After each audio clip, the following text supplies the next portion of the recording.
What's up world? Welcome back to another video. Today I'm going to be restoring a gear knob. I've been wanting to restore a gear knob for a while, but particularly one that has a stitch that looks like this.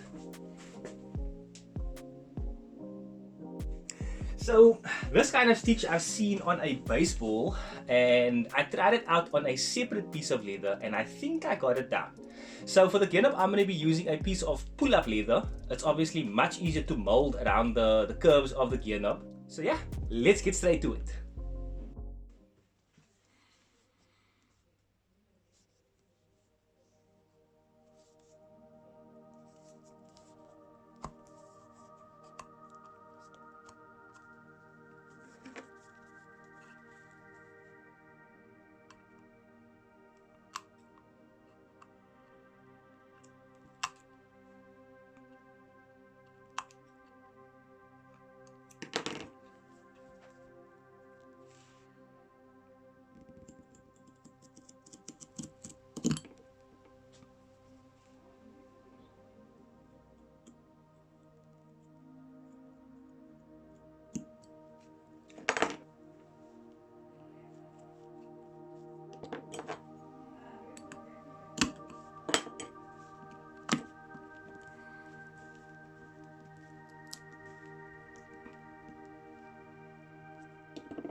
So I just finished up the gear knob, and for a first attempt I am quite happy. Not as happy as what I was when I done a steering wheel for the first time. If you haven't seen that video, please click the card up in the top corner. So if you look over here, like this side came out quite nice and smooth. The ends are joining together quite nicely, but just on this side here, there's just a little bit too much folding going on, and yeah, I'm not happy about that. I'm gonna redo the gear knob, exactly the same principle and technique that I used. I'm just going to try and get this a bit neater on the side. Cool, so we're all done with the gear knob, and I must admit it was a little bit tricky. So the first time around there was a lot of folding happening, as you saw early on in the video. So as you can see over here, this side of the gear knob is smooth. Fits perfectly, no folding. But on this side over here, because it folds around the top and around the sides, it did get a little bit tricky. So it's basically the same principle as if you have a tiled floor and there's a carpet on there and you may be rolling something over it. The carpet will start to fold. So that's basically what happened with this. So the second time around, I just kept on flattening the folds as I went along, and that made it easier to finish it off. So definitely a learning experience for me, definitely something that I'm going to be better prepared for the next time I do this. So I have two surprises coming towards the channel. The one surprise is the budget build is back, and I actually can't wait to bring you guys another episode for those of you who have been following it. The second surprise is something that's gonna take my leather crafting to the next level, and I really can't wait to share that with you all. If you like this video, hit a thumbs up. If you want to ask me anything, leave me a comment, and please subscribe. I have something coming for everybody. Until the next one, guys, be safe, look after yourselves.